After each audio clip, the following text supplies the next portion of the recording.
Well, a great question. Though it leads into, I think, our first topic. I watched a great movie last week, House of Dynamite on Netflix. I don't know. Have you heard of it, Noah? I have not. Tell me about it. It is a great new film. Really excited from the creator of Hurt Locker, Zero Dark 30. So you know it's going to be tense. We have a nuclear warhead launched towards the U.S., and then the next 20 minutes are played over a few times from Situation Room, Stratcom, the White House, other really cool areas. No one knows who launched the missile, so they're trying to figure it out. The interceptors maybe work, maybe don't work. The president has to decide whether to strike back or risk doing nothing. The whole national security apparatus is working, and it's really really tense. And so I really haven't thought much about nuclear weapons since thinking about the Cold War and mutually assured destruction. But do we? Is that? I mean, give me the 101 on nuclear, Noah. Like, is this still? Are we still juggling mutually assured destruction with the Soviet Union, or does it have a new term now? Is there a new buzzword? Integrated deterrence. I mean, what is going on with nuclear right now? Is the movie Nuclear's hot right now, and not in the way that we usually talk about. Normally, when you hear nuclear on the steam zone, it's Ben advocating for a microreactor in his backyard. Not today. Nuclear of the last week, I don't know if you've been tracking, Russia tested this new cruise missile, nuclear powered but not nuclear tipped cruise missile. So it's basically the machinery that allows it to fly really, really, really, really far without needing the same kind of fuel. Potentially, that was interpreted as a nuclear test by some in the American government. It's unclear exactly what they were pointing at. But President Trump came out and said, hey, look, other countries are testing nuclear weapons. We're going to start testing nuclear weapons. It does not seem officially from publicly available sources that any country, aside from North Korea, has been testing nuclear weapons for the past 30 or so years. There really hasn't. There's been a test ban in place. China and Russia have not been doing it.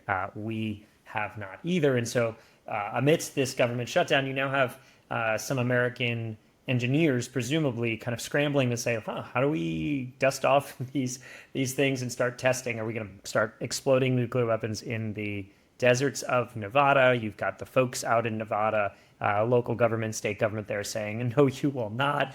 Trying to introduce legislation to prohibit testing and in their territory. Good luck. Just another federal state showdown. Just what we need in 2025 is a little more jurisdictional brouhaha. Anyway, I think where we're at in all this, Fed, is that, look, we're in the return of great power competition. We got China. We got Russia. Russia making moves in Europe. China making moves in the Pacific, fighting us on minerals. Yes, we got a minerals deal last week. Trump sit together, very happy. We'll see kind of where that all goes. But the reality is we're not talking about the U.S. beating up on terrorists anymore. We're not talking about America fighting, dudes in caves in Tora Bora. We're now talking about high capability, high capacity, high economic might of China, of Russia, of our old foes. And so when that happens, you're dealing with the potential for escalation, where any decision will have an equal and opposite or equal, maybe opposite reaction. The chance for miscalculation goes up.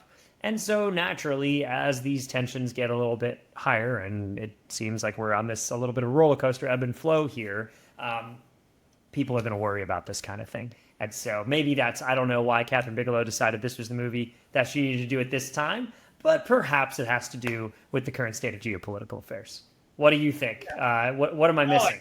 One, it's a gripping movie. Go watch it. Fun. Who knows how true it is or isn't. Always fun when you got the nuclear football going around. But I think what struck me is both this news and the movie is how, what's the famous painting? A pipe is, this is not a pipe, or this is a pipe, right? Well, a test is not just a test, right? You're not just finding out and testing your nuclear weapons. Everything has more meaning. Everything has more layers to it. So when you test, you're actually sending the Chinese and Russian a message, right? So everything we do in this great power competition has layers and layers of both domestic, like you talk state versus federal, but international implications, technological, we talk about the defense industrial base, as how do we evolve our nuclear weapon set with the new way? How do we have the software to command and control? I mean, it touches everything, a test, right? A test is not just a test. So that's something to consider as we pursue the bothering situation. Boom, boom. Let's hopefully not hear any of the booms on the nuclear.